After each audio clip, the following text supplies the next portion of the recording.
होत्या. सुरेखा मॅडमने खरंच सुरेख कार्यक्रम मॅनेज केला.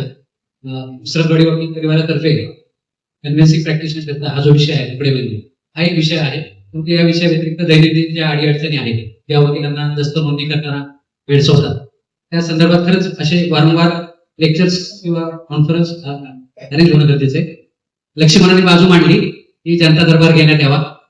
माझ्या शेजारी पांडुरंग असले, पांडुरंगाने मी विनंती केली की त्यांच्याकडे त्यांच्या जीआरचं कलेक्शन आहे, तसं म्हणलो त्या कलेक्शन मध्ये जे काही नंतरचे जे जीआर कलेक्शन आहे त्याच्यामध्ये आपण वाढ करू आणि एक कॉम्पॅक्ट जीआरचं जे पुस्तक आहे ते पुस्तक आणि हे जे जनता दरबारच्या जॉईंट कॉन्फरन्स आहे सब रजिस्टर ऑफिस आणि ऑफिसर्स आणि वकील मंडळी यांच्यामध्ये आपण निश्चितच घेण्याचा प्रयत्न करणार आहोत.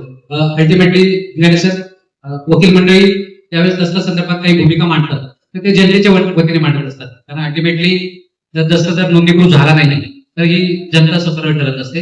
अशा परिस्थितीमध्ये ऑफिसर मंडळीची जी भूमिका आहे ती निश्चितच कन्फ्रंटेशन न करता एक सामोपचाराने आणि कायदेशीर चौकटीमध्ये जर दस्त नोंदणी करता आले तर ते करणं गरजेचं राहील.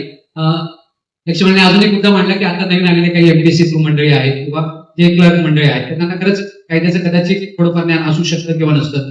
तिथे सिनियर मंडळी भरपूर कन्व्हिन्सिंग प्रॅक्टिस करतात, अनेक वर्ष झाली ते प्रॅक्टिस करतात, तर त्यांचा जो अनुभव आहे तो अनुभव विचारात घेता तर आपल्याला काही एसओपीच्या स्वरूपात किंवा परिपत्रकाच्या स्वरूपात काही जर दिशानिर्देश करता आले तर त्यामुळे बऱ्यापैकी जे होणारे भविष्यातल्या ज्या अडीअडचणी किंवा भांडण ते टाळू शकतो आणि त्या पर्यायाने जनतेला मदत होऊ शकते.